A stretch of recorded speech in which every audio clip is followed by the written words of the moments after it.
Welcome everyone to Legends of Jorvik, episode 4 in my bonus mini-series where I get to invite and talk to the many creatives and talented and skilled people who make the Jorvik Viking Festival the amazing event that it is every year. And this week's episode, I'm delighted to welcome Jason Buck, a professional storyteller. Welcome, Jason. Hello, thank you very much. Thank you very much for asking me on.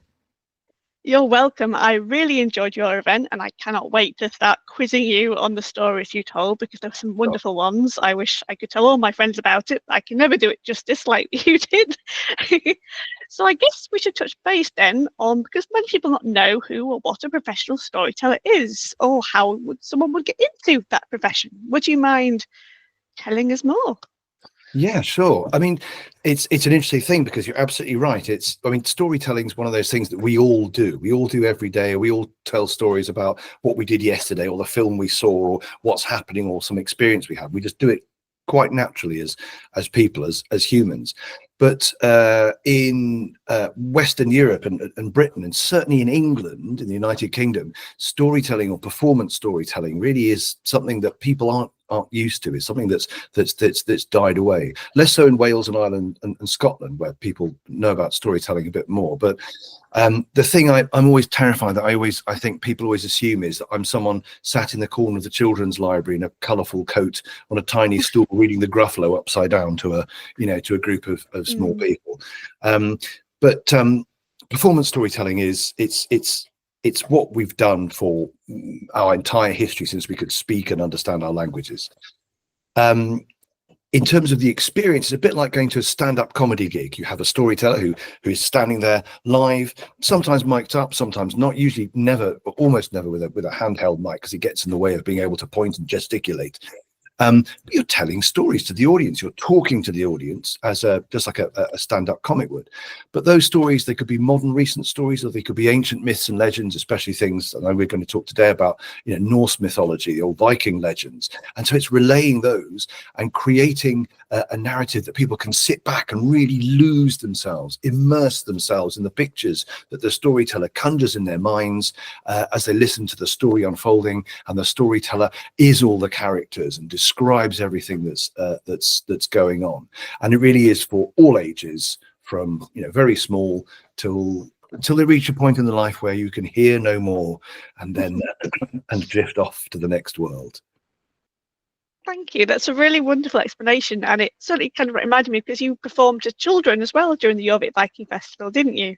Well, I did a bit of stuff out in the street, dressed in proper Viking clobber, and I don't mean horned helmet and a double-headed axe, in the sort of tunic and whatnots and things. And the street performance stuff, people naturally see a storyteller, and parents often then wheel children over. At the beginning, I think, of my career as a full-time storyteller, I was very much against I didn't want to be thought of as a children's entertainer, and so I very much sort of steered away from that. But since then, apart from it being very useful to pay the bills, telling stories to children are great. It's great because they're quite happy just to sit down and go on then, and just lose themselves, whereas adults are sort of a bit more, whilst they're terribly polite and will sit and listen quietly, adults often are a little bit sort of more reserved and wondering, oh God, is he going to get me to do something? Am I going to be called out, or I'm not quite sure what's happening here? Whereas the children just accept it and just kind of and get on with it. But it's two related but sort of different different styles of telling stories, I think. So how did you, as a storyteller, first encounter, experience, or work with Norse mythology or Viking history as a story medium and matter? I think when I started telling stories as a storyteller, then somebody gave me, one of my audience gave me a present. It's a guy who'd come along to a couple of my shows, and he turned up one day and he said, "Thank you very much, Jason. I'm really enjoying your storytelling. Would you mind if I gave you a present?" I said, "Of course not. Thank you very much." And he gave me a book. It was the Penguin book of Norse mythology.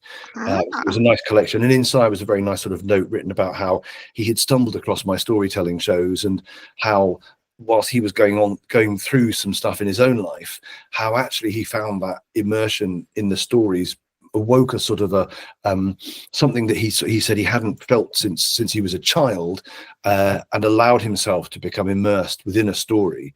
And so he gave me this as a present, and for a while I just thought, well, that's very nice, I'll just put that on the shelf. And then one day I was thinking, I should really I should do a new show soon, shouldn't I? And I thought I should start reading that book. And I hadn't really gone into Norse mythology much at the time. And so when I started reading that book, and then of course reading other books and other references and watching videos and looking at various websites and articles and things, it suddenly opened up a world to me that I think I'd always assumed was a little bit probably tainted by Hollywood, I imagine. It was all a bit too much swords and sorcery, as opposed to the depth of story and mythology and religion and history that's there. And then I think it helps that, you know, I'm 6'4" and I've got a big, you know, curly moustache and beard. I'm terribly hairy, and I can pronounce the Norse names. So I'm told by some of the people who either speak Old Norse or various modern versions of, you know, the Scandinavian languages, have said, wow, I can actually understand the words you were saying, you know, when you're this name or that name. And it's like, oh wow, it works, great. And so I think a combination of those things came together. And I really like the mythologies. I like the Norse gods. They were like the Greek gods. They are imperfect, and they are flawed, like you know, like ourselves. And it's not just a set of tales and rules of dogma about an unimpeachable deity who never arrives. These are kind of tales about us and tales about gods and monsters, and where that needle is on the, is it a god, is it a person, and what's the experience, kind of moves from side to side. And I think that's what really attracted me, that movement between our mortal experience and tales of gods and monsters, and there's sort of no barrier between the two of them. That is brilliant, and I absolutely chime well with that message about them being flawed and imperfect. Yeah, I remember back in my early days, back when I was just discovering how podcasting worked, I was able to be a guest on a podcast episode of the Jorvik Viking Thing podcast back when it was active and round, with Joanne Harris and Jessica Simon and Professor Caroline Larrington, who is a big Oxford expert in this area. nice. And I was telling them what I think people get drawn to is their imperfectness. They're basically humans who just happen to have really magical toys. Like they've got magical apples that help them live longer. Thor's got his gauntlets and his hammer and his belt, and Odin's got all his trinkets and Freya hers. And they squabble, they fight, they have jealousies. I mean, Loki, of course, is on the trickster to the underdog and the anti-hero in the way that modern perception has reinterpreted and revived and adapted. And because we don't have a lot of core details about them, because these sagas are all bits and pieces and they were written down centuries after Christianization, and don't get me started on what stories might have been lost, because there were probably hundreds. These gaps have actually enabled them to keep going because they're malleable, because we can then adapt them to reflect whatever society and we as people are feeling at the time, which I quite like about them. So yeah, just to kind of and to add to that, I think that's what keeps the stories alive. That's a really good point, because I think once you have, I mean, you know, religions that have holy books that say this is the truth for our religion, then you can't stray away from that. So all you're really doing is retelling. There's no idea, there's not much scope for interpretation or reflection about what the characters in the story might be doing or thinking and how that relates to us. It's all kind of rather clearly set out. And of course you understand why people do that, so they can set down the rules and say these are the definitive rules. But at the same time, yeah, I think you're absolutely right. And it's interesting, I think, what modern culture has done to the Norse myths. When you look at things like the Marvel franchise, and a friend of mine's a head teacher at a school, and they had an open day, and they studied the Norse gods, as I think it's on the general syllabus, or Norse mythology anyway. And she overheard some child saying to their parents as they were going through, saw there was a picture of Thor, and he went, "Look, they study Marvel here. Amazing, we must come here." You know, gosh. It's very sweet at the same time, kind of, oh dear. And when I tell stories about Thor and his hammer to younger audiences, I have to say, you know, it's not like in the films. anyone can touch Thor's hammer. Anyone can use it. It's just that it's Thor's hammer. And Loki, he doesn't go whoo, and he's not super Yes. with a super powerful staff. And he's just a trickster because he fixes things as well as breaking things. And I have to sort of put them right on that. But again, with children, they're kind of like, okay, all right, if you say so, carry on. So they'll take that, and that elasticity is there. Yeah, it's. I mean, I guess it all reflects back to the fact that these were stories. They've always been stories. Of course, the Vikings weren't illiterate people. They could carve runes, but that came along later. They only ever used runes, usually on runestones memorial to someone who'd gone off raiding or went sailing and just never came back. They didn't need to record these things because they were told, and people like you were around at that time. They had skalds, like professional storytellers. So you're carrying on a verified heritage, Jason. Yeah. And I like to think, certainly I nodded towards it in my own little independent research on the representation and indeed interpretation of Valkyries in fantasy fiction, as my humble debut article is going through peer review, and I'm hoping they'll agree with any of my nonsense and not tell me it's all nonsense. That even the skalds probably back then probably omitted, adapted or twisted things because certain people will have heard things in different regions. I mean, we've got the Saga of the Volsungs, and then we've got the Ring of the Nibelungs, and they're both use the same set of characters but in a different set of circumstances slightly, and yet they're like written centuries apart. It's incredible how stories they just last, don't they? So I have this bracelet here, which on it has just so you can see there's runes on it, and it is a quote from the skald. His name's gone out of my head. And what it says on it, the translation is, what is a skilled smith of verse? What is a skald but that? Hugsmith Braga. What is skald? Name of that in Old Norse, if you want it. And it doesn't say what is a skald but a knowledgeable repeater of verse, a skilled smith of verse. Bragi, which is the name of the the skald. I think the skald god, skald deified, skald, depending on where you put him. But that's a quote attributed to him, and it is talking about a skilled smith of verse. So someone who creates things, not someone who just can remember and reproduce. It's not just an actor who's learned all the works of Shakespeare and is able to quote anything at any point. There's that ability, but also the ability to craft and make and create and change. Indeed, you used the word malleable, so let's use that. Malleable, Latin malleus, ding ding ding, being a smith and making and changing and shaping, not fixed. Oh, well, I'm glad you agree with me, and hopefully the peer reviewers of my little article will agree with what nonsense I've typed up. So I guess in terms of, as you pointed out, kind of like shaping and creating and not necessarily just repeating stories, obviously when I attended your wonderful event at Jorvik for this year, we heard an amazing... as well, by the way, thank you. Not just my event, but my wonderful event. Thank you. Yeah, it is a wonderful event. I really, really enjoyed it. And I loved how you were there to actually greet everyone in the room as well. I was like, oh, it's the guy who greeted me earlier. Yeah. You told a wonderful tale about, I think it was around 12th century Iceland, of a young man getting involved in necromancy in a very long and winding tale. And I loved how you explained about it's all like one step away from evil. No one's outright evil. It's all that gradual step. And I really liked that as an introduction to the theme of the story. So is that one that you've sourced or read about and then revived, or is it one of your own creations using influences from that time? So there's now 3 stories in my head, in my collection, whatever, which I would class as my sort of dark Norse stories, and they're all original stories by me, but they're all based around or using either history or folklore elements or folklore ideas and tropes. So in that, the Narbrok, the necro pants, as they're translated to usually into American English, the necro trousers.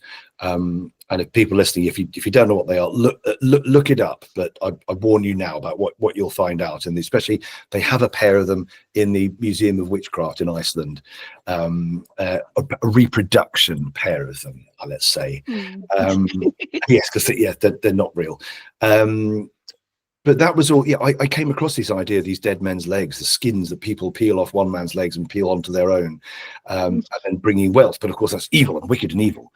And it was only as I was starting to write the story and look into it and try and find out more about the Narbruk that I was reading information about how it was suggested that there was a particular guy in Iceland who was doing very well, and his farm did very well, and he became very wealthy. And as often, when in communities, when somebody's doing very well, somebody else gets jealous about it, and so that kind of rumors and whatnots were created about, it must be black magic. It can't possibly just be because of hard work and talent and ability and everything else.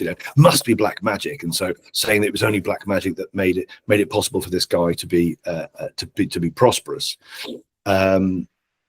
Which is the explanation for the real Narbruk necropants. But it was that idea of journey. There was a number of things I happened to come across. The fact that the main character plays the langspiel, which is an Icelandic instrument, or an instrument used in Iceland, which wasn't an instrument I'd come across before. For those people who don't know, a horizontal guitar or horizontal violin or cello with a number of strings that you can either pluck, and you can alter the tone of the strings, and you can bow.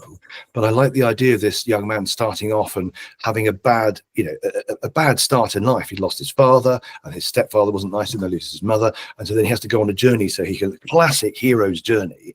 It may as well have been to claim the hand of the princess, but it wasn't. It was for his beloved's father to give him permission to marry his beloved. And of course, as the story unfolds, yes, a little step, one more step into the shadows, one more step away from the light and into the darkness, bit by bit by bit, without him ever really doing anything particularly wicked or evil, except perhaps towards the end. But until trying to be successful and trying to become prosperous, so he can go back and demonstrate his ability to earn, so that he can support his beloved and their children and family to be. That takes him into the shadows and into the darkness, but almost in a way that he doesn't really think that it's wicked or evil. He's not a kind of and now for the necromancy, raise them. It's none of that. It's like, oh wow, yes, this will help me, that will help me, this will help me, and nobody gets hurt along the way, except perhaps right towards the end. Yeah, my story. Well, it was really good, and I love the way you really brought the audience into that medieval 12th century-ish Iceland, because of course so many people think of Vikings, think of Scandinavia, but not many people think, oh yes, they did actually do anything Norse in Iceland. Yeah. And of course Iceland do have a thing even now for fairy mounds. Like they will, I believe it's true, unless it's an urban myth, that they'll direct a road around a fairy mound instead of bulldozing over the fairy mound. So they kind of had those superstitions and beliefs. And I really like how you drew that in, especially when you described the hero kind of like going into the wilder parts of Iceland, away from where the people and the villagers are, and encountering trolls and hearing the pipe and the flute and everything and the music. And your actual kind of vocal talent, it was truly something to behold. Not just like doing the voices, but doing the sound effects and the music. And going on to our next story, which is, because you told two that night, the next one was about a shield maiden, which of course got made up because of course women love stories about women and women heroes. Yeah, absolutely. And shield maidens are the flavour of the month when it comes with Vikings. Very much. That was also really interesting, especially there's so few stories from the actual sources about the goddesses doing anything besides Freya crying tears of gold and sleeping with the dwarves to get a necklace, and Frigg telling everyone to stop hurting Balder, and Eden turning into an acorn. That's about it, really. Apart from Hel. Hel's just Hel. Bless her, she just got cursed down for being herself. That's it. There's no other stories about them, whereas all the male gods have loads of adventures. And so I was really excited to hear, because obviously you didn't reveal it was Freya until the end. That was a beautiful kind of like pull along. But I thought that was really well told, that one. And so I was love to know more about how you came up with that story. So there's lots of different things in there, and I think that the main character was inspired by somebody I know, just sort of physically, and then I'm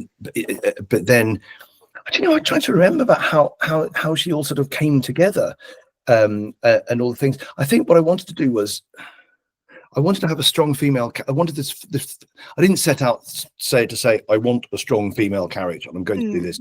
It was just I was aware that there was this potential character there, and then I've I've learned over the years. I think quite a lot of my stories start off tragically, and they might end up happily, or they might end up tragically as well. And so both those stories I told that night is, you know, the young man finds it difficult and his stepfather dies and he's alone in the world with only a musical instrument and a small bag of money, and a denial from his potential father-in-law to marry his love. And then within the Shield Maiden, starting off with her seeing her husband being killed and seeing her child being killed, which is also it can be a difficult story to start sometimes, because I'm not sure adults always understand that.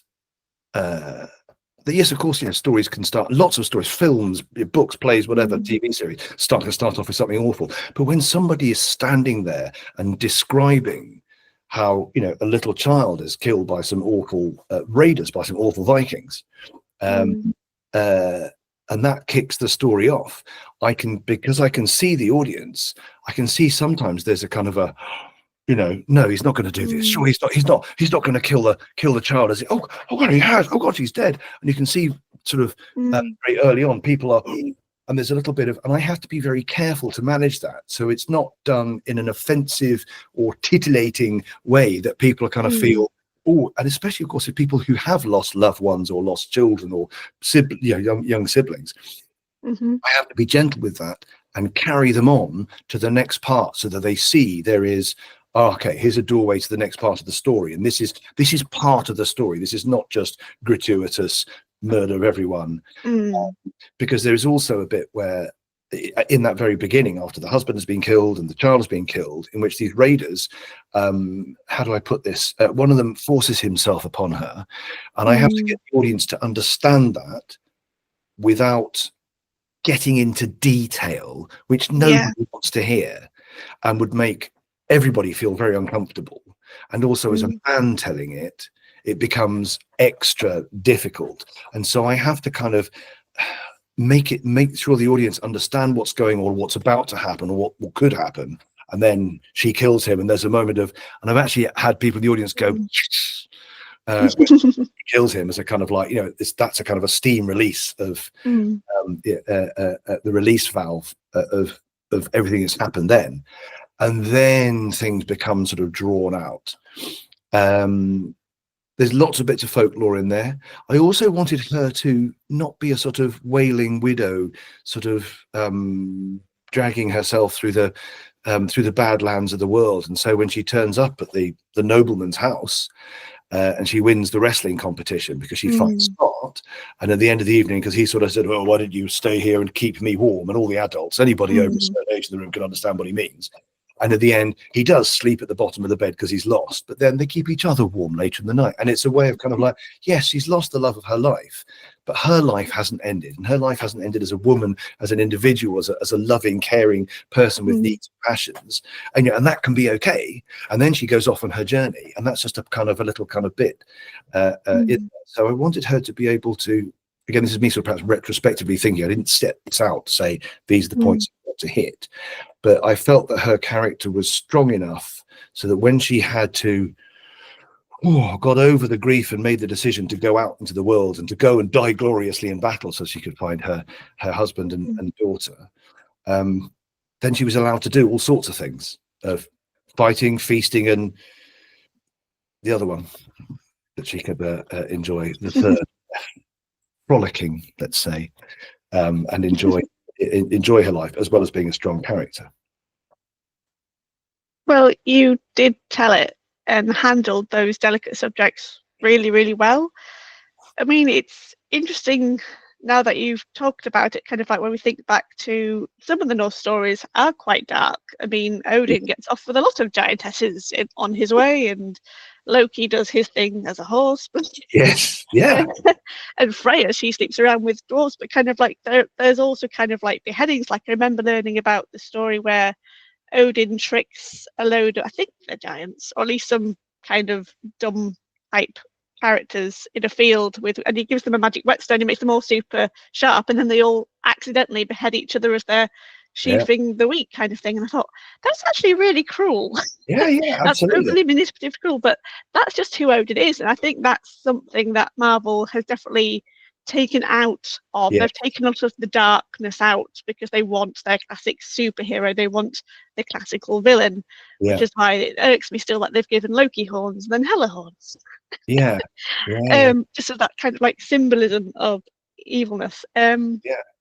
But then, in a way, kind of like when I think back to Beowulf, that's got lots of dark stuff in it, Mm. and yet that was being told probably around the fires for ages. So it's almost like stories help us look at these dark things and confront them or accept them or learn to understand why they are that dark, perhaps, Absolutely. or almost like learn a lesson from them, as you say, kind of like with your first story about the man, kind of like always one step from evil. Kind of like, there's always like some kind, almost like a lesson and a message behind each story, which has probably been universally true for most stories, I think, because they help us all empathize with another. They help us put ourselves in those places, in those shoes, and in these times, because these stories are set in times, if not worlds, very much different to our own. I think I read an article a little while back in the New Scientist magazine, and that was talking about how reading fiction helps with empathy and understanding and human communication, because precisely that. So that engaging with fiction can safely take us to places that we perhaps should never, and hopefully will never go.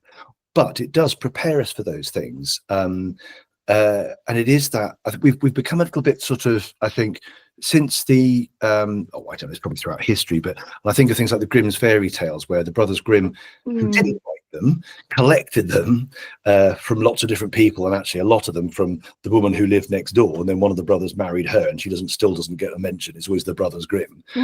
But some of the earlier cuts of those, the earlier ones, even though they're still tidied up, are still pretty gruesome, and then they get less gruesome as people's sensibilities and that very sort of 19th century Victorian morality comes in, even though it may well be a double morality of this is what we say we do, and actually this is what we really do in private, or to the poor, or to women, or whatever. But this public morality.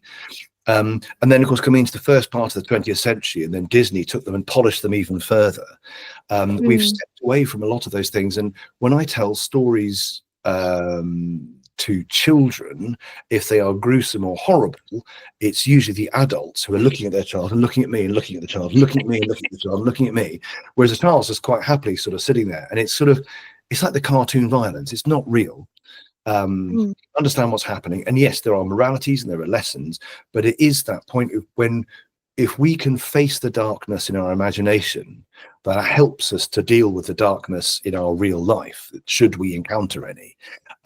Otherwise we've got nothing to call on. We've got no examples, no points of reference to do that with.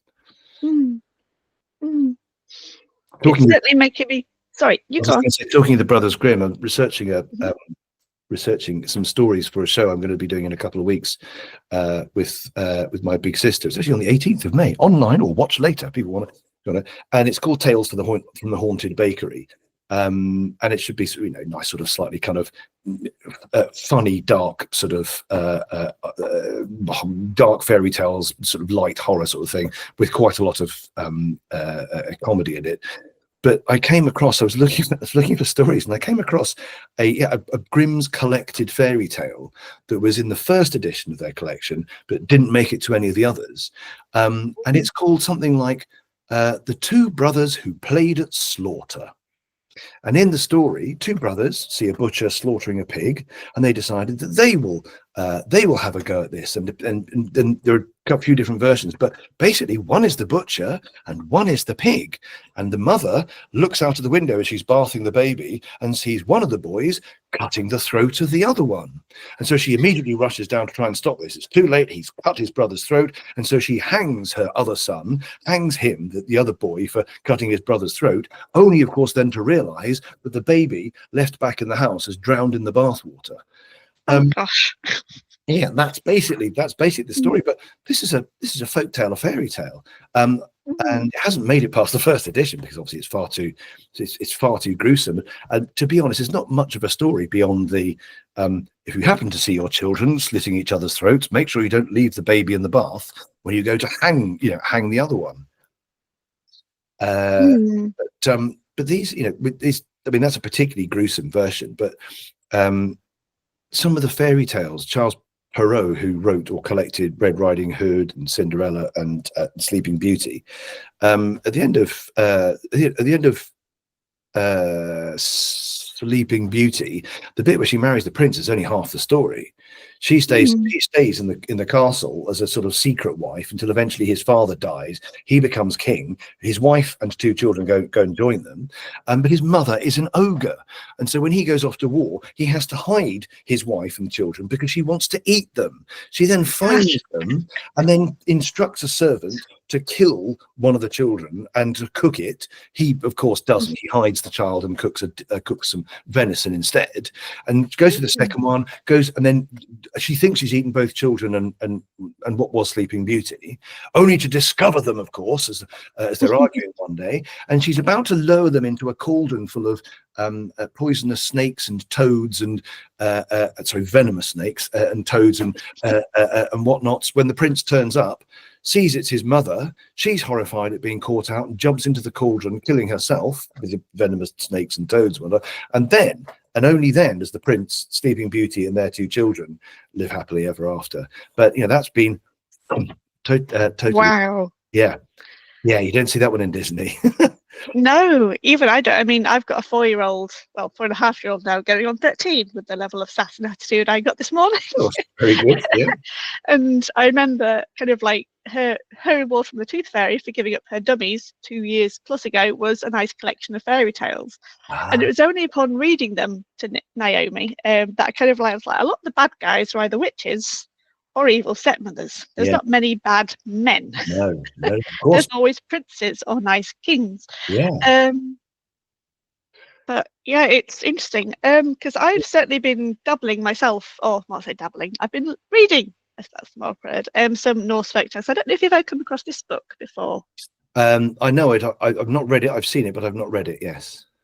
It's interesting. It's certainly interesting. It has echoes of kind of fairies and pixies and elves and gnomes and dwarves, and it makes me think that yes, it's reminiscent of English folklore and fairy tales, but it's very distinctly different. I mean, the last story I read was called Prince Lindworm, Oh yes. which was strangely reminiscent of Rapunzel, in that the queen had to eat some flowers in order to have a baby because she wasn't conceiving naturally for whatever reason. Yes. And she meets an old hag, as you do in the woods, and the old hag says, you eat this one for a girl, this one for a boy, but don't eat 2. She of course picks one after a lot of thought and decides it's quite tasty, she might as well eat the other one. Yeah. As you do. And so 9 months went by, she gives birth first to the Lindworm, but he slithers out so quick and out of the room and beyond that no one sees him apart from the mum. Yeah. So she thinks she's just hallucinating in the midst of childbirth and produce the second son. Yeah. But then when the second son wants to get married, they keep finding that the Lindworm, who's a lot bigger now, keeps blocking off all the roads, preventing him going to see any princess. He goes, no, I'm the firstborn, you need to find a wife for me. Yeah. And the king's like, oh, all right then. I'll write to this far off land, they'll send me their daughter. If I don't tell them it's a Lindworm, she'll come. And of course they don't, she comes. They'll probably never notice. Yeah. I know. She discovers him at the wedding, doesn't flee. She goes through with it, and the Lindworm eats her. And then this keeps happening. And eventually, all the other kings say, "No, we're not sending you our daughters now because I've heard so and so's daughter never came back, and so's daughter never came back." So the king is bereft. He goes to a goat's herd and says, "Look, I will give you all the wealth I have in my kingdom if your daughter will just go marry this Lindworm. So it will just leave us alone, so we can get my son a nice wife." The daughter, of course, gets bereft about her fate to be because her father is lured and pressured by the king, and she meets the same hag in the woods, and he goes, "Oh, I can solve your problem for you too." She tells her to wear 10 shifts, like snakeskins for the Lindworm. So on their wedding night, if she goes through with it, so the Lindworm says, "Will you get into bed?" And he goes, "I'll get into bed if you shed one of your skins." And so they do. And so they keep going through the cycle of shedding skins together. And then when he's basically stripped bare, she has to thrash him with the whip and then bathe him in milk And Right. then she can cuddle him in bed, and then the next day he's a beautiful prince. Hooray. And then she's happy because she's got her prince and she can have all the Yeah. wealth and she's now a princess and everyone's happy. I thought, that's really rather gruesome, actually, kind of like endlessly having to shed the skin and then thrash a light giant lindworm. These other women. It's not like they're ever going to get better. It's kind of like, oh, okay, basically I've changed now. I've stopped my my matricidal cannibalistic ways. Is it matricide? Is that right? Yeah. I don't know. I'm rubbish with words. That's killings of mothers. I think what spouse, I can't remember the spouses, but yes. But yeah, I've stopped eating my wives now, and yeah, okay, all right, we'll be happy. But again, there's a number. It's like the Arabian Nights, 1001 Arabian Nights. The Sultan who marries and then kills, and then after the wedding night kills his wife in the morning every day. And it's only Scheherazade who says, "Well, let me tell you a story." And he said, "Oh, I want to know the ending of that." "Well, I'll tell you tomorrow." And she keeps spinning it out for 1001 nights every night. That eventually goes, "All right, I won't murder you. Then I'll keep you." You know. Oh, how lovely. Yeah, there's a lot of those things. You mentioned earlier, by the way, about stepmothers. In a lot of the earlier recordings of fairy tales, it's not stepmothers, it's just mothers.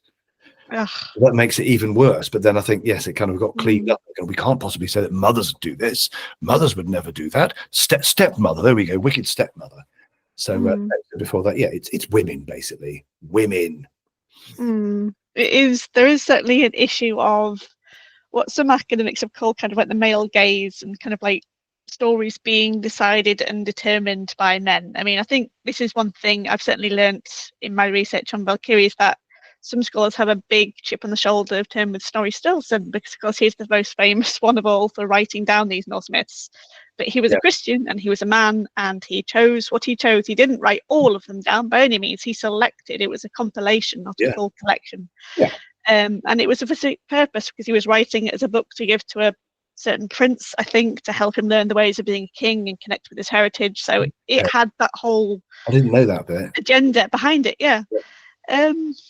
It was certainly, that's what made me interesting when kind of like, of course, Disney/Marvel decided to retell Sleeping Beauty through Maleficent's experience, and then they did Maleficent 2, which was even more enlightening, because they really switched it round and kind of made an evil queen that wasn't Maleficent. But beyond that, they've not done much more, although I know the recent revival of Snow White as a live action version has split the critics, because I've not seen it, keep describing it as two stories in one, really, because they've got rebels and then they've got Snow White's evil queen with some kind of backstory to help justify her evilness. Right. Yeah. I've not brought myself to see it, but no, nor have I. I just saw a lot of people going woke, woke, woke, woke, and I just didn't.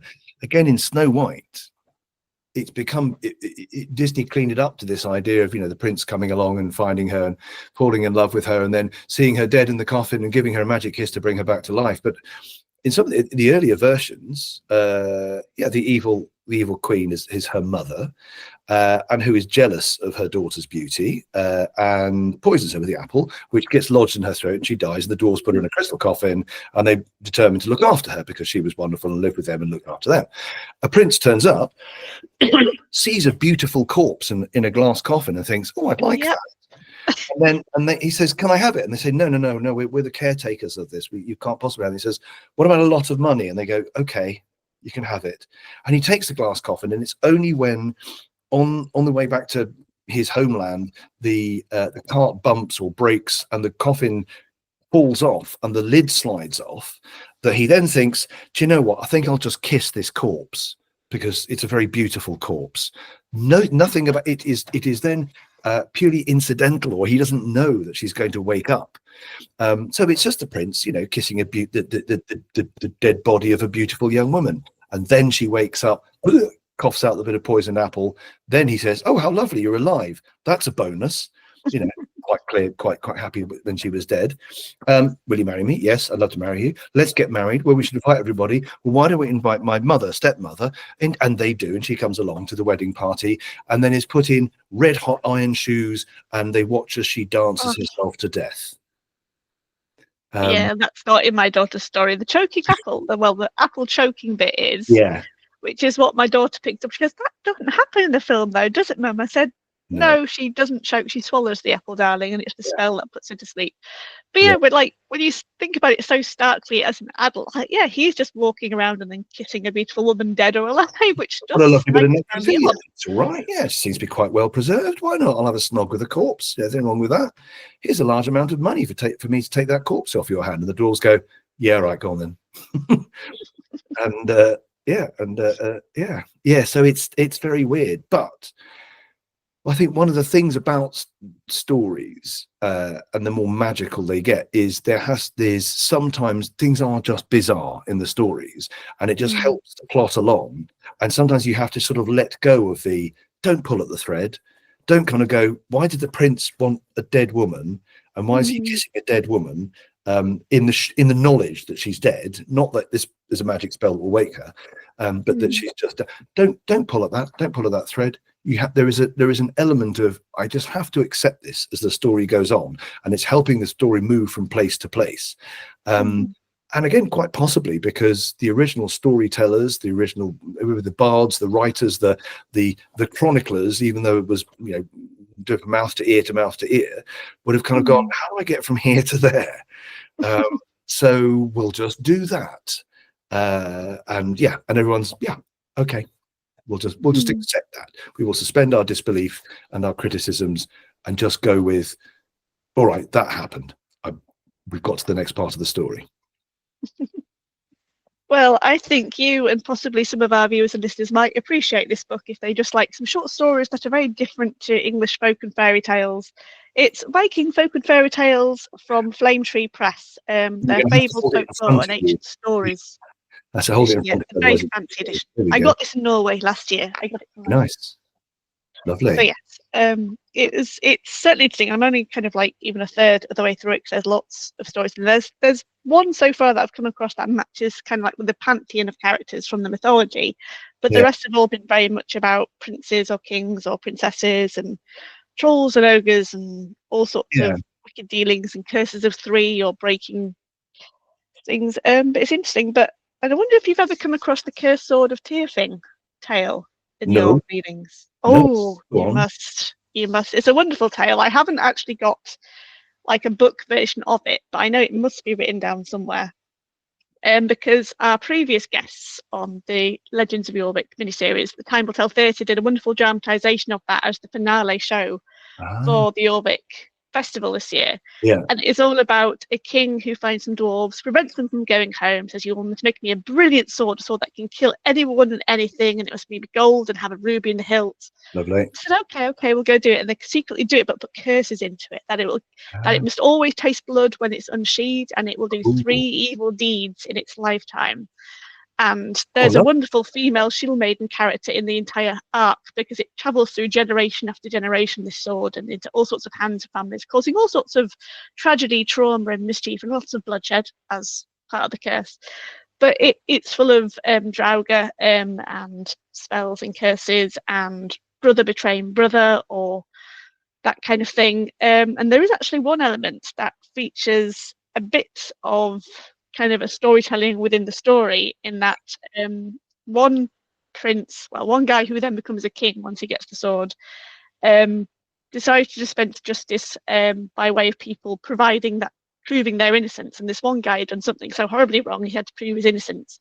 But he couldn't work out how, so he prayed to Odin for a miracle, and Odin said, "It's all right, I'll go in your stead. And I'll prove my innocence by giving you a riddle you cannot solve, dear king." And he gives him riddle after riddle. The king proves clever and answers some of them. And then, of course, Odin does what Odin does, which is a bit of a show off, which is say, what does Odin whisper into his dead son Baldur's ear on his funeral pyre? And the king thinks long and hard. He goes, aha, only Odin knows that, which means you're Odin. And then Odin curses him again over because he tried to then kill Odin in the attack of Revelation. But what's that story called again? Or what's it called again? The Cursed Sword Tyrfing. Cursed Sword Tyrfing. Thing Tyrfing. Yeah. But it's Tyrfing, definitely an Old Norse saga somewhere, definitely an Old Norse story, and it was beautifully adapted. I've only come across it in one element that deals with a shield maiden, Hervor, who discovers that she is a shield maiden by birth because she was a slave labour worker to begin with, because her dad got cursed and killed by the sword originally. So she goes, right, I'm going to claim my heritage. She goes into his burial mound and touches the sword. He rises up all and dead, says, no, don't take the sword, dear daughter, it'll bring bloodshed and horror. She goes, no, I'm going to do my heritage and do you proud, Daddy, and I'm going to go off with this sword. And of course, things happen to her later family later on that, of course, the result of her taking the sword. But I came across her character because I read a book about the forgotten history of warrior women by Nancy Marie Brown called The Real Valkyrie. And she uses her as a kind of a narrative figure to explore all this evidence that she finds of warrior women in Norse society up and down kind of like the Dnieper and Birka and that journey towards Constantinople. So, but there was much more to the story that I did not know. So it was wonderfully told. And you can actually go watch it all on YouTube, Jason, and dear viewers and listeners. They recorded it all, and it's on the YouTube channel. I will put the link in the blurb below, and I'll email it to you, Jason. Yeah, fantastic. Great. Yeah, no, that sounds great. It reminds me also of a lot of those thinking about the sword. It reminds me of lots of cursed, the cursed sword idea, and particularly. I don't know if he's right so much now, but certainly during the 60s and 70s, an author called Michael Moorcock, who wrote prolifically. He was one of those guys who was sort of the editor of Tarzan comic magazine when he was, I don't know, 5 years old. He was very young anyway, and then was constantly churning stuff out. And then he wrote a lot of stuff. I think certain enhancements were used during his writing process, shall we say, to encourage his imagination. But it was the 60s and the 70s. But there's a lot of stuff to do with law and chaos. Those are two big sort of things. And in fact, that 8-pointed chaos star comes from his books that we now kind of see everywhere, the 8-pointed chaos star. And a lot of it is characters and people overlapping. There's this idea of the eternal champion, and so in lots of different planes and lots of different times there's this person, and they are all aspects of the same thing. And there's one particular one called Elric, and he is they're called Melnibonéans in the stories, but basically they're like dark elves. They are beautiful but wicked and evil, and there's only this last little island left of them. And once upon a time they rode dragons through the skies. George R.R. Martin, where did you get that from? There were dragons through the skies, and they dealt with the gods of chaos, and now they just sort of devolved into a sort of indulgent, decadent society. But one of their emperors, Elric, is born albino and with a blood deficiency. That means he's very weak, and he has to keep taking potions to keep him enough energy. And everybody thinks he's not really right for emperor because he's not strong enough. And then eventually he summons the great chaos god that gives him a sword called Stormbringer. And Stormbringer, every time it is unsheathed, it wants to taste blood. And if it cuts or kills, then it drains the life force and passes some of that on to Elric. And of course, what starts off as a wonderful sword in battle, suddenly I'm terribly strong, and even wearing Stormbringer by my side gives me strength, means that at some point it will leap into his hand and kill because it is thirsty. And of course, it kills friends and relatives and lovers, and it all goes horribly wrong. And yes, at some point he gets involved in a battle where the more he kills, the more energy he has, and the more energy he has, the more he can kill, and so it becomes this impossible killing machine. But it is this double-edged sword, I was going to say, the curse of the swords, where it gives you great power, but at the same time it has its own agendas or its own life or its own curses or its own direction, and you are not the master of that magical weapon. You are given privileges and gifts by it, but it is in control of you ultimately, and chooses where and when to act to properly plop on your life. Yeah, the cursed objects. Yeah, that's a whole other treasure trove. I mean, that's making me think obviously back to the Stark of the Balsam and the Ring of the Nibelungs, with the Ring of Fafnir's Hoard, the Cursed Ring, which I'm actually going to go see the second opera of on Wednesday night this week. Which will be Oh, wow. Yes, it's on all 16 hours of it, or just a kind of part of it? Well, it's 5 hours and 45 minutes is the Valkyrie part of the cycle, and of course it's the Valkyrie, which is my catnip for Norse mythology. And as I've spent months in the Valkyrie headspace, I need to honor it by going actually seeing it. See me, I've written so much about it, how it all started off with well, not just Wagner, but primarily his overlooked costume designer Emil Doppler, who really set the whole image of the Valkyrie up, and then that's just stuck ever since. Oh, just is like that the horned kind of helmets have stuck. curly things and horned helmet The style? winged helmets, the kind of like the female breastplates, the spears, the shields, the flowing cloaks. Yeah. I mean, the winged helmets is the one motif that's really stuck with them, just like the horned helmets have really stuck with the Vikings. Yeah. And again, it was just a costume design. It was a piece at that time. It's romanticization. Can't even say the word. Romanticization. I do have an English degree, ladies and listeners. I just can't speak it at all. Romanticization. I can't say it either. Romantic. Yeah, they've made it romantic. Romanticized it. Because of course, in some of the sagas, like there's Njal's saga, which is about a man either traveling to or going from a battle in Clontarf in Ireland, and he finds a cottage and he sees 3 women and riders ride into that cottage and then stop and they go in, and he peeks in and they're definitely Valkyries because they're weaving on a loom made of men's guts. Ooh. And weighted with men's skulls, and the shuttle is like a spearhead or a sword blade, and they're saying, oh, we're going to take that one and this is all going to happen at the Battle of Clontarf, and then they decide what they're going to do with it, and then they ride off with it and go to that battle and do their choosing. And that is such a really dark, gritty, gruesome, dirty depiction of Valkyries compared to how people imagine them as stupid. Yeah. Exactly, kind of like large-breasted women, flowing hair, beautiful, kind of like no sign of blood or grim or dirt on them at all. Which is why I'm slightly excited to see this latest iteration of the cycle, especially the Valkyrie, because I've seen some preview shots coming up through, kind of like from previewers and reviewers, and it is kind of like in a present day type setting. So there's no winged helmets or anything. There's in fact no armor, but they are definitely not clean. They look like they've been through a wildfire, because that's the kind of setting of the battle, is like a wildfire burnt landscape. So they're collecting ashes more than actual bodies, which is that's what I've heard. So hopefully I might put together a little review on that once I've been seen and lived through all 5 hours and 45 minutes of it. Because they are streaming it, thankfully, the Royal British Opera, to lots of cinemas around up and down the country. So as long as you can afford a cinema ticket, you can go and see it without having to travel all the way down to the Royal British Opera House, which I can't afford to. So no, quite. But there is I think you're right. There is that romanticization. I want to get that word out now. Romanticizing. There is a kind of a there's that it's that polishing idea. We've kind of got away from the sort of, I mean, more recently, probably the last sort of 20 odd years, I suppose, you've kind of got depictions of warfare, melee war, hand-to-hand combat warfare, which have moved away from Errol Flynn, ting, ting, ting, ting, ting, ting, ting, ting, ting, ting, where you're kind of saber fencing and then or under the arm and someone falls over and there's a bit of tomato sauce on the end of the sword, to kind of heading towards more and more visceral depictions of what it's actually like, and more archaeological evidence being sort of commonly shown. You know, you're like, well, here's a skull, this person must have died in battle, because you can see that their nose is missing, and in fact the word you can see here was they were hit in the face with a battle axe.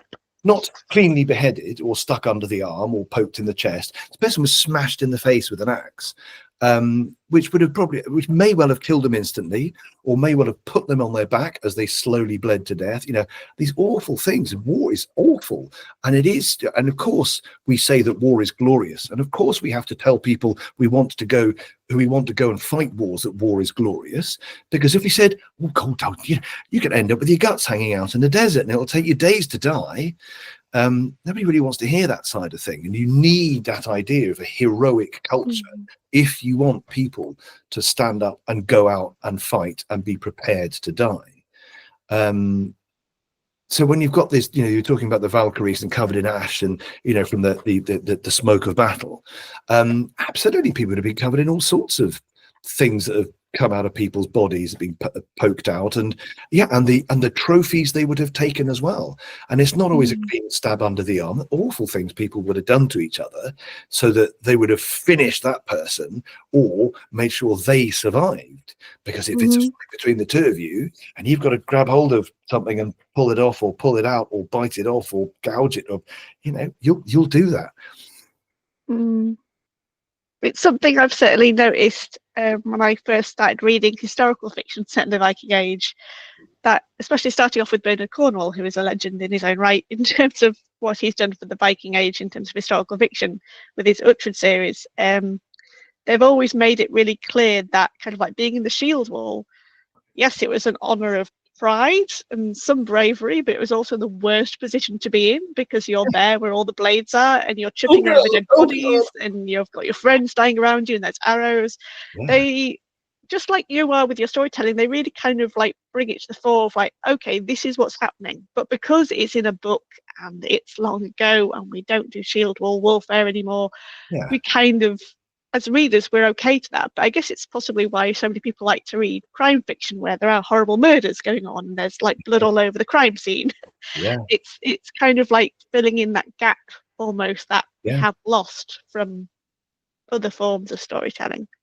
And I think people enjoy that, the thrill of danger and horror. I was sort of Christopher Lee talking about horror a little while back, talking in his very fruity voice about saying, yes, because of course we can enjoy that and understand that it is a story and we can be part of that story, and yet that story is distant from us.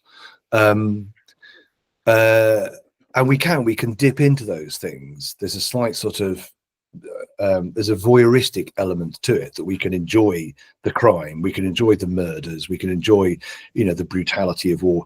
It's interesting, I find myself more and more watching stuff that when I'm watching a TV or watching a film, and the older I get now going, whereas once upon a time I would have been, oh yeah, hey, woo, and I'm still enjoying it, but I'm like, oh dear, oh no, they're watching some awful wound being inflicted on someone. And maybe it is that this is someone's PhD, of course, but we need to understand that when we are younger, we are much more open and thrilled by the idea of damage, warfare, and wounding, because those are the people we need to get up and fight. If we need fighters, we need fit young people to stand up and fight. There's no point some old geezer like me standing up and fighting, then some 20-year-old leaping around like a flea, zipping around me.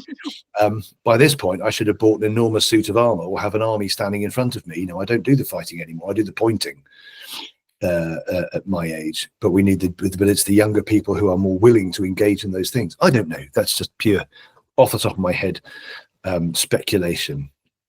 But it's one of those things, big as a performance storyteller, telling stories to people, because you're sort of acting it out, and without hamming it up. I don't know if you've ever seen the very early Buffy the Vampire Slayer film with Donald Sutherland as the big evil vampire. There's a great vampire death scene that goes on for about 5 or 10 minutes, with the vampire just going, oh, ah, e, oh, oh, oh, and it goes in lots of other actions and cuts back to him, and you still going, oh, oh, ah, but without hamming it up and making it ridiculous.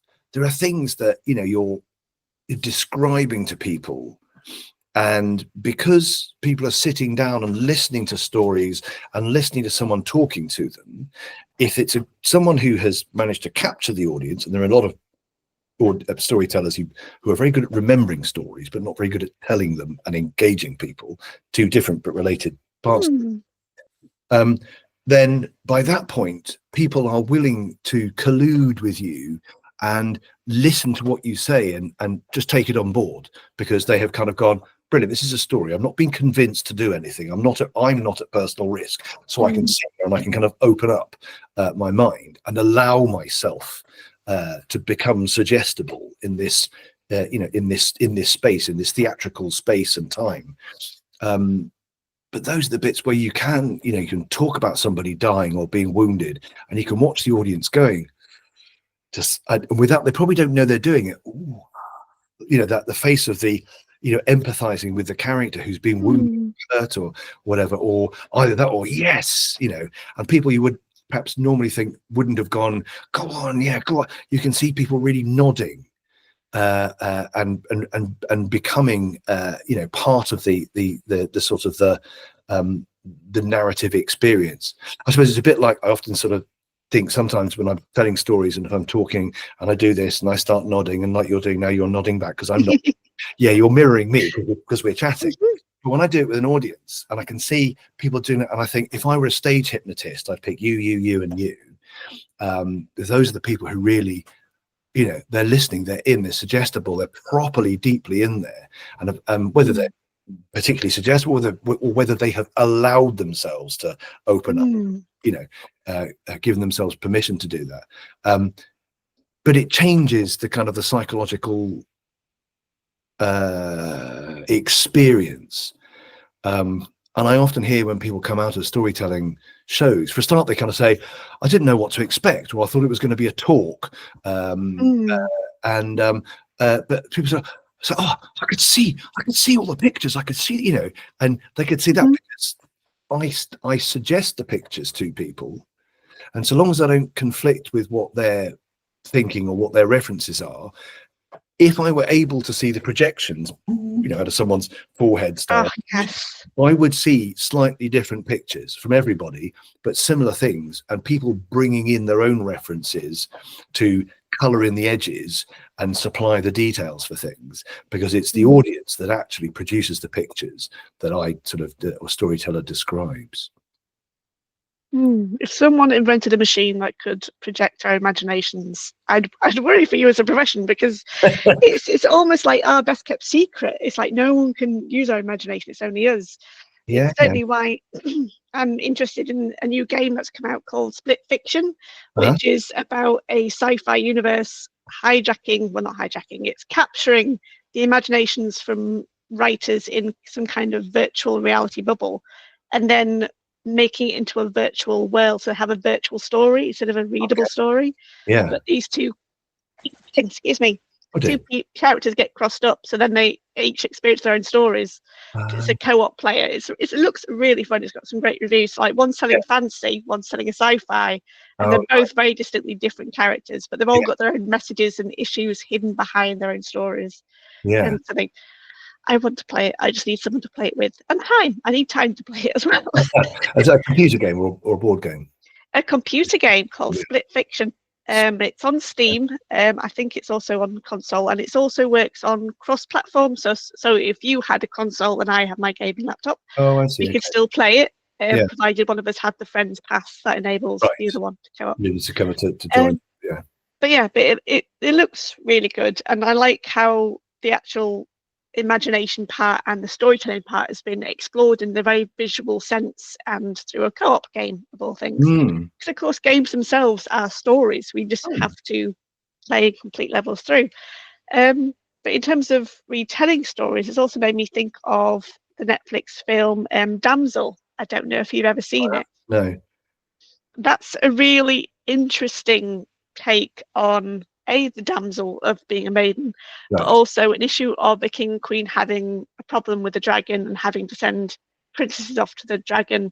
But then the princess learns why the dragon is the way she is, because it's not a he dragon, it's a she dragon. And there's this whole kind of issue of revenge, both from the human side and the dragon side, and it's got a nice twist at the end, I think, and that sees both the princess and the dragon get their rightful ending, I suppose. It's not quite fairy tale, but it's certainly it's dark in places, because the character who the woman who plays her is the woman who plays 11 in Stranger Things. Yes, she does really well. I mean, she's also in like the Sherlock Holmes spin-off, which I never actually got to see either. But she does really well in that, because a lot of it's basically, she's almost like a fantasy version of Lara Croft, in that she's shoved into a place where she's got to survive by her own wit and will and cunning and cleverness. And it turns out she's not too bad as a survivalist. But it was really, really interesting how that came out. So I do recommend people, if they want to explore how people are trying to retell these tales and almost like different points of view, which is the other thing about storytelling, is just different points of view. All of it is just different points of view. I I really like that one because I love dragons. I'll have to look out for that. Damsel, lovely. Damsel. And I like Millie Bobby Brown as well. I like sailing That's Millie Bobby Brown as well. It's a very satisfying name to say, Millie Bobby Brown. In terms of, you just talked about different perspectives and different viewpoints. It's one of the things that I sometimes come across in the performance storytelling world, is that people sort of saying, well, that's not the story, or why are you telling that, or why did you say that, what did you do that with the story, or this story, is it one of yours, is it a new one, so it's not an old story. And this kind of this, in some quarters, or some people, and of course people are people, and some people are great, some people are idiots, wherever you go, but I think there's with some people there's a difficulty of separating the difference between curating folklore and stories and myth and legend, which is one thing. Yes, we must record these things, we must eat these things, but also the idea that stories didn't stop. There wasn't a point when someone said, all right, we've finished, Brothers Grimm are dead, are they? Right, well, that's canon. Stop. And so I think some people find it difficult or challenging when you take a story and you either change it or adapt it or completely rethink it. And in June this year, I'm going to be collaborating with a storyteller called Dave Tong, who's a brilliant bloke. He does loads of medieval and Tudor tales, and his background, he went back to academia as an adult, and partly through his storytelling, and he does lots of, he's got all the kind of the kit and the costume, and had to go to the College of Heralds in London for them to sign off that it was the right stuff and things. And apparently he walked he said he walked into this room, and he had all the bits and pieces, and there with him, and he's ready for this interview and to tell people that, and the guy went, yeah, that was good. Was that what an anticlimax? But he and I are doing a version of the Canterbury Tales, so medieval English stories. And because there's certainly the references there, it's a bunch of people talking about their own experiences. And whilst people are millers or summoners, things that don't exist or aren't trades that we would easily recognise these days, knights, someone whose trade is a knight,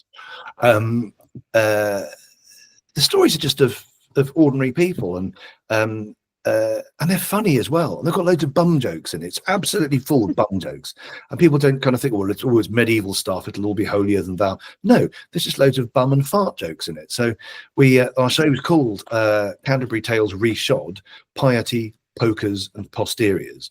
And we've had sort of put a little kind of warning in there that it's not, yes, this is culture, yes, this is high culture reinterpretation of medieval literature, with plenty of bum jokes in it, because that's what Chaucer put in there, because people then found them funny, and people find them funny today. It's the same. Absolutely. Yeah.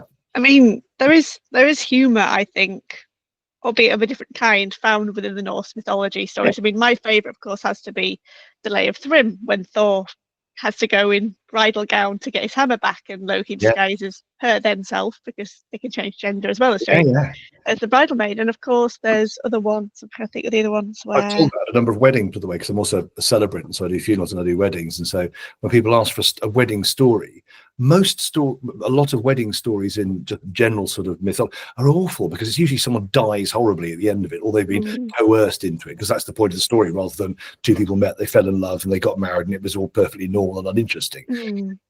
Whereas that story is great, and it's great to tell, and there's a lot of humor in there, and it's a lovely one to tell. And of course, the ridiculousness of Thrym the giant not seeing Thor, who's an enormous thunder god, and isn't just, what's his name, the terribly handsome Australian guy from Marvel with the hair and the beard. It's supposed to be huge and dressed as, and it suddenly becomes a sort of slightly 1970s carry-on thing of this enormous thunder god.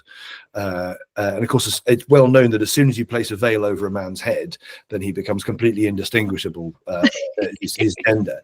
And Thrym just not getting it, to the point where he lifts up the veil and tries to kiss Thor, misses the enormous red bushy beard and red hair, and says, her eyes are all glowing like coals. and Mm. Loki, who again is he's swapped into this ambiguous gendered person who then becomes a young woman, a bridesmaid, who says, well, she's been crying with excitement, and that's why her eyes are raw. And Sims goes, perfectly plausible explanation. Let's move on. Yeah. But also, just to that point, there's a big with the kind of the co-opting of Norse mythology by very right-wing groups. Again, like a lot of things that people with very fixed ideologies have cherry-picked things, and just because Thor and Odin are blokes most of the time, not all the time, but most of the time are blokes and are warriors and are big and tough. It's kind of like, right, so that's what men must mean. And Loki, what about Loki? Because sometimes he's a woman, sometimes he's a horse, sometimes he's a fly, sometimes he does this, and yeah, Freya, she's a goddess of love and magic and war and death, and yet she sleeps with simultaneously a number of dwarves. And I have a colleague, a storytelling colleague called Amy Douglas, who does a lovely retelling of that. And it's all about, from Freya's perspective, rather than, isn't she a bit slutty and how awful she is with the necklace? It's, to quote her final words of the story, sometimes all a goddess needs is a good worshipping. And it's a very sexy version of the story, which Freya is entirely upon her, her terms, even though the dwarves are saying, no, we've got plenty of gold, we've got plenty of jewels, we don't want that. What we want is some time with you. It's a perfectly sort of consensual and mutually enjoyable experience for all of them. And if you take, because she's goddess of love, so she can do that sort of thing. She can do what she likes with that. She's not the goddess of monogamy. No. I mean, Odin sleeps around a lot, so it's... Yeah. I mean, I don't know how Frigg puts up with him personally. Well, it's like Zeus. And then she is the dutiful wife. Yeah. Oh God, absolutely. Yeah. And it's and he never sort of really. I mean, Zeus keeps getting, in Greek mythology, Zeus often gets told off, or his lovers or their children are often cursed or whatnot. But Odin seems to get away with it a bit more. What happens in Jotunheim stays in Jotunheim kind of theory, but yeah, you're absolutely right. These are people jumping in and out of bed with each other, changing gender, changing species, doing all sorts of wonderful magical things. You can't pin them down with a narrow ideology to say it is this and this alone, and it is a fixed way. If you want to do that, then the only way to make it fixed is to say they are all changeable and do what they wish to do.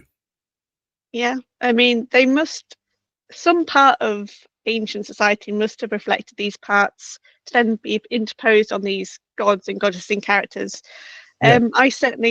There's a guy who's just set up his own Viking lore and legend podcast.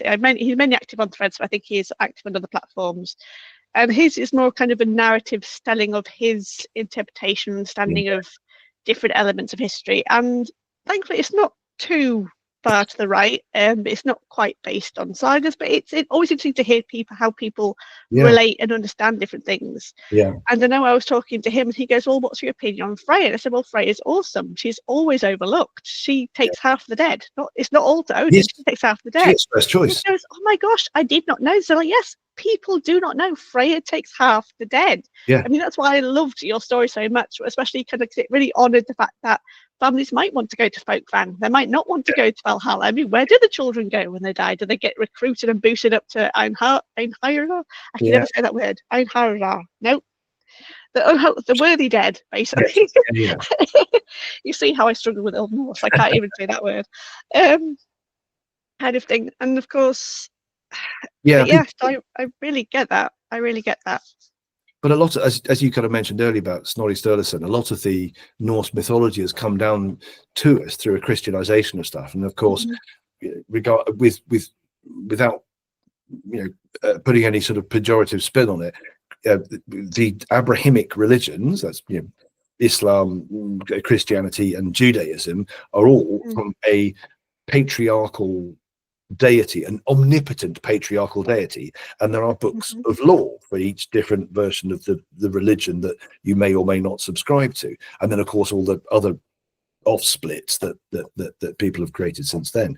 So when somebody says, yes, this is Odin, you could kind of think of him a bit like God, if you want.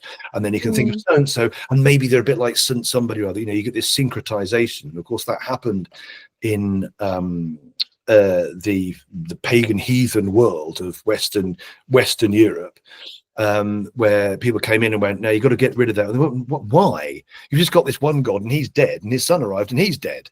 Oh, but he rose from the dead. Oh, well, like Balder. Yes, if you like, just like Balder. Yeah. And then syncretizing saints with goddesses. You've got Brit or Bridget in Ireland, and Saint Bridget, and the combination of those are the Celtic gods, and all those, because it works diplomatically when you're trying to convert an entire population from the culture that they have only ever known and see as their culture, to something entirely new. When you're sort of saying, yeah, we've got this offspin of a Jewish subcult from the Middle East, that doesn't sell quite as well as saying, well, no, it's about eternal life, and there's a thing here, and all, your bits and your feast days are very similar. They're kind of the same. Maybe this is just a refreshed version. And so, all the and the Christianized, or the Christian copying down and recording, or the copying down and recording of by Christians of the Norse myths, even if they were trying to be as objective as possible, it would be very difficult for them not to add, when you have a number of different sources or a number of different versions, to pick one that you have a natural affinity towards. And I think I've read some other versions of myths written down by other monks, not Snorri, and some of them feel very Christianized, which of course is what would have happened to them. It wouldn't have been what they originally would have been, but it was what gradually would and has happened to them, which is why you have people who now sort of co-opt things and go, this fits my ideology, because it's like that, without understanding the bigger world and the more elastic world, and how people used and shaped and bent stories to their needs and to the cultures and to the people. And a lot of the time, storytellers would have gone, what'll go down well in front of these people? Or what'll go down well in front of this nobleman or king or jarl or whatever? He'll pay me more if I say something brilliant about whatever. So I'll do that, and I'll keep my head, and I might get, more. So these aren't true and accurate representations. They're filtered through human experience and culture, and just the individual storyteller going, oh, I've got a good idea. Let's do that here. Because that's what we... Yeah, that's a very, very good point. Because, of course, Charles performed to the royalty in the powers that be, not just the common folk. Of course, there's loads of praise poems. King Canute, bless him, had loads of good praise poems written by other people. And there was, of course, the famous poet Egil Skallagrimsson, who was the famous enemy of Eric Bloodaxe and his wife Matilda, the witch queen, kind of thing. And he wrote a poem that saved his head. Yeah, absolutely. Yes, you would. Yes, you can either die, you can say something favourable. Well, my lord, let me tell you about a heroic thing that's just like you. Yeah. Yeah, absolutely. Of course people do that. Yeah, again, there's a romanticization. Was that it? Was that it? Romanticization? That was it. Oh, I think you said it correctly, right? It just popped out accidentally there. Yeah, there we go. I wasn't looking at it, and there it was. Of how storytellers, bards, skalds, minstrel, all the kind of the storytelling, wandering storyteller, jobbing storytellers. And it's this idea of, sitting around a campfire somewhere and telling people, the truth, the ancient legends, or sitting, at the end of a long table in an inn with people, quietly sort of sitting there with their pints and their pipes.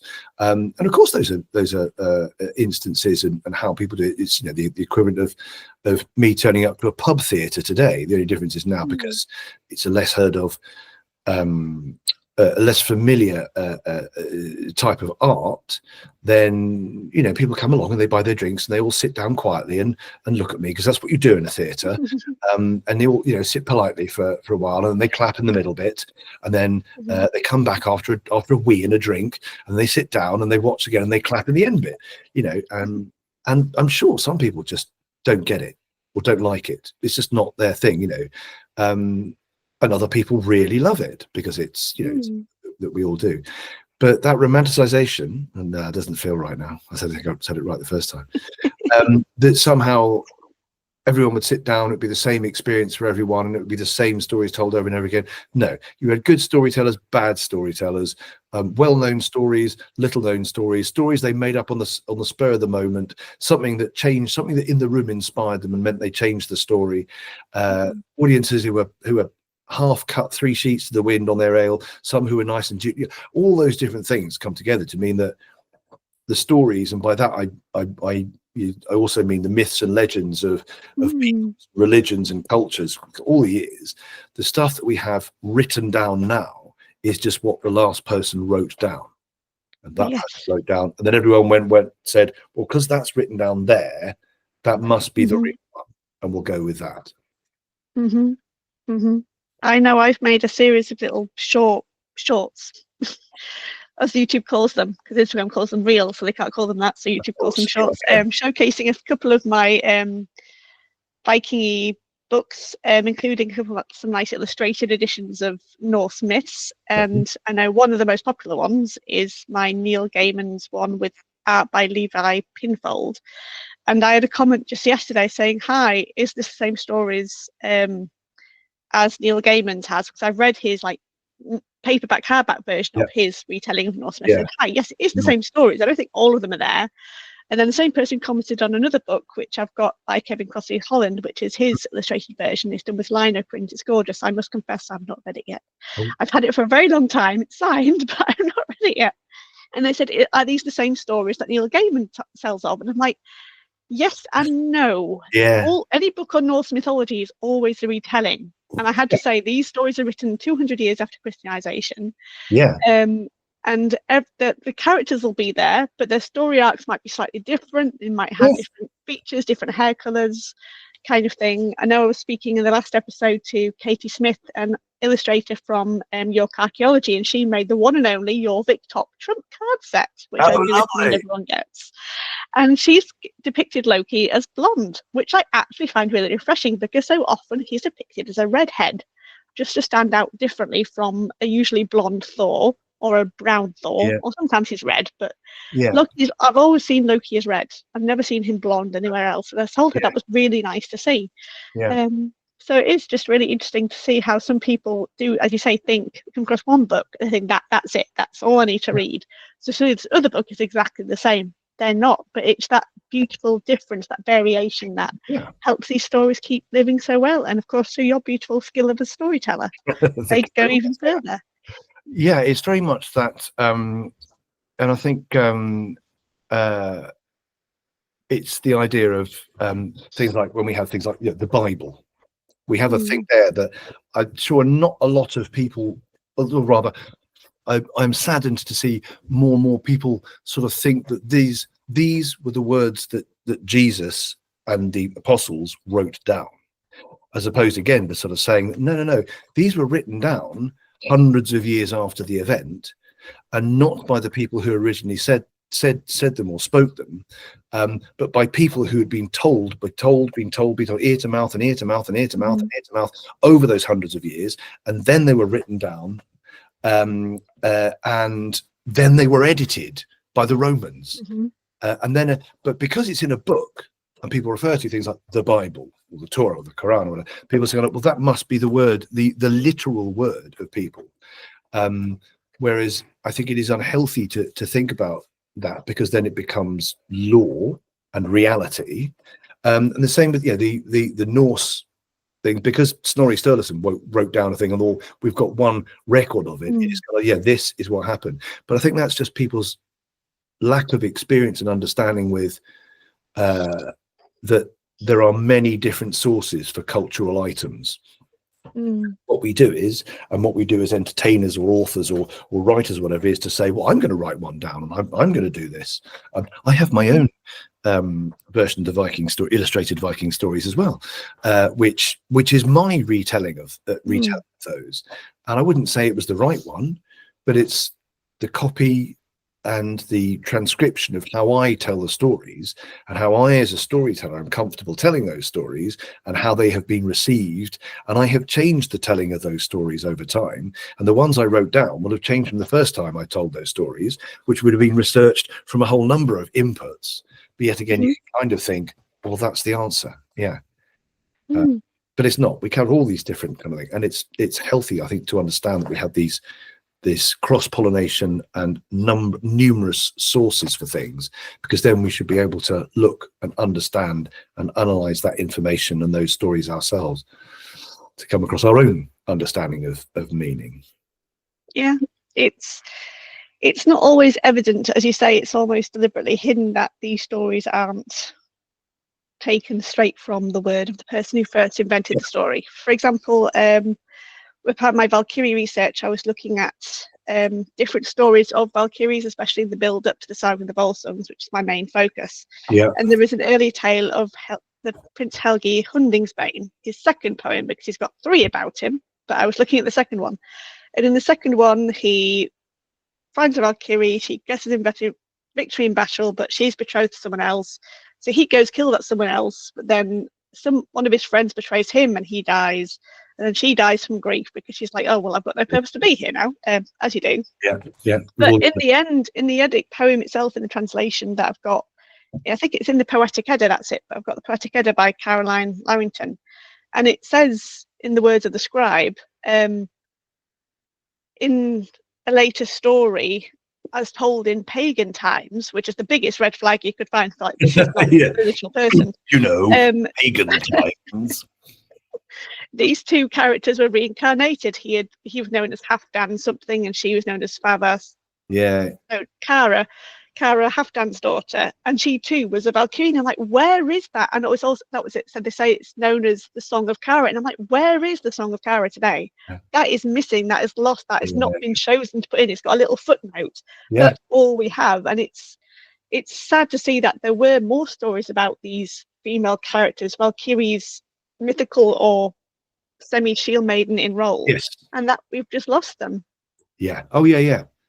Yes, it's interesting, the number of, when you talk about, there seems to be a bit of a sort of a crossover between Valkyries and shield maidens and things. Yeah, in the Volsungs, and when Sigurd comes across Brynhild, and she says, I'm a Valkyrie, and Odin cursed me and popped me with a sleep thorn because I didn't, I beat the side that he wanted to win in battle.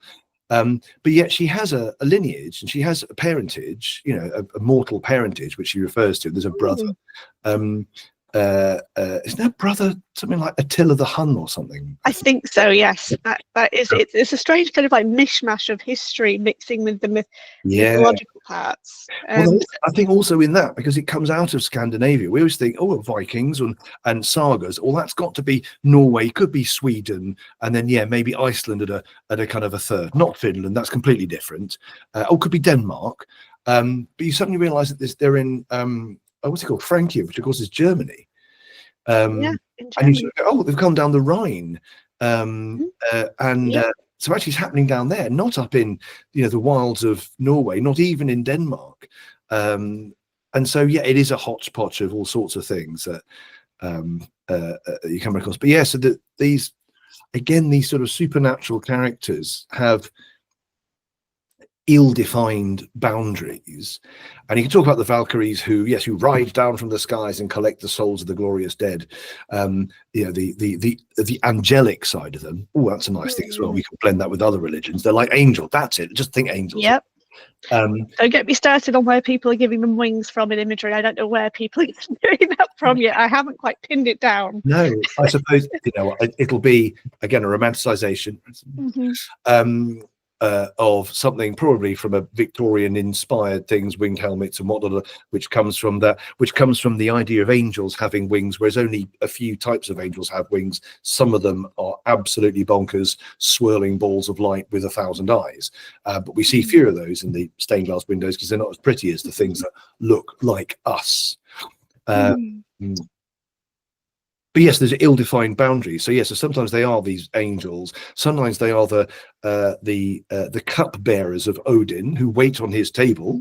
And he would have, if he were an important person, like any important person in the early medieval period and before, if you're important, you have servants and you have people who wait on you. So part of that is just that's the culture of the day.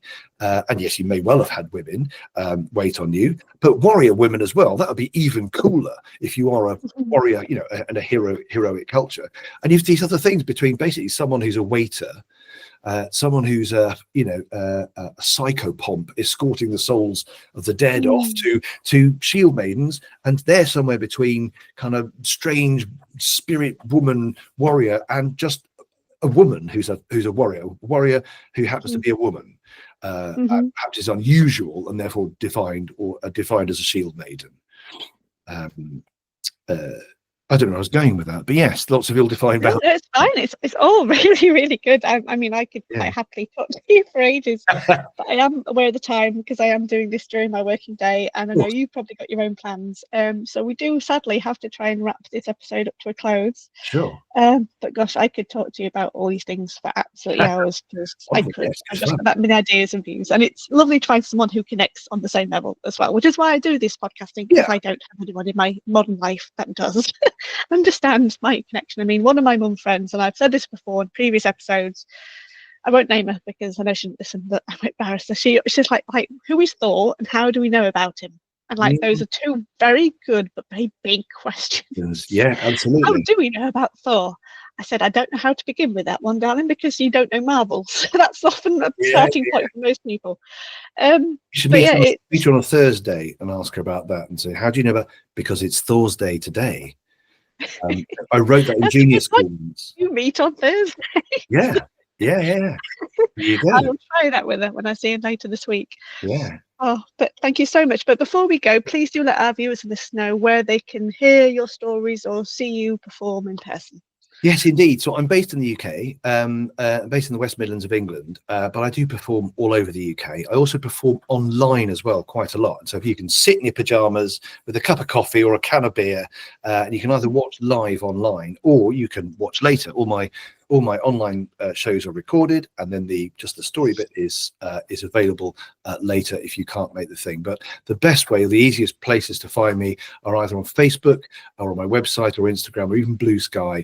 And if you just search for Jason Buck Storyteller, don't just search for Jason Buck. You'll get a Texan politician and an American football player and all sorts of other things. But yeah, Jason Buck Storyteller. You can find me there. And I regularly perform live, in person, and also online. So you can find me in those places. Brilliant. Well, I will also put the links down below to the 2-episode recording you did of your Shield Main story, because I went and rewatched that in the build up to this recording, and I still loved it. Good. Yeah. Even though it was a couple of years ago, it just shows how stories still retain such power, no matter how long ago they were told. Yeah. I was also like, final question, do you think you'll be back at Jorvik in 2026? I believe I will. I've sort of snuck into the edge of Jorvik back in 2020 when I snuck into the edge last minute into the Jorvik fringe, and as I did this time, I think it was only because I did a bit more of my own publicity and gave them links to events and things, and they thought, oh, okay, this bloke seems to be all right in sort of self-promotion, so we'll put him in on the thing as well. So I just kind of snuck in the back door. But I think after I did some of the street storytelling and did the show, and the show sold out, lovely. Often that show does, the Dark Norse. They sort of said, oh yeah, give us a shout next year. So in what form I'll be back, I don't know. But I would like to think that absolutely, yes, I will be back at Jorvik in 2026. Brilliant. Well, I hope to see you again in person in 2026, if not attend one of your online storytelling sessions, maybe one day, all being well with getting the kid to bed and that whole circus. Yeah. Thank you very much for inviting me on. Yeah, been great chats. The time has zoomed past. It has. It's a shame I can't make these episodes too long, or people may well indeed find it not fit into their own day. But it's been a real pleasure, Jason. Thank you so much for being a willing and happy guest. And it's been a wonderful conversation. And for viewers and listeners, stay tuned. Do hit subscribe wherever you're listening or viewing. There'll be the usual Valhalla Conversations episodes coming up. I've got a guest planned for every month right up until October. Even November. It's only December I need to fill in, but I am still trying to see if I can recruit any more Jorvik Met Festival members, events, persons to make this mini series a bit longer, but that's why I've always used the word mini because everyone's busy and everyone's doing things. But thank you very much for listening and being wherever you are, and thank you very much, Jason. My pleasure. Thanks all. Bye-bye.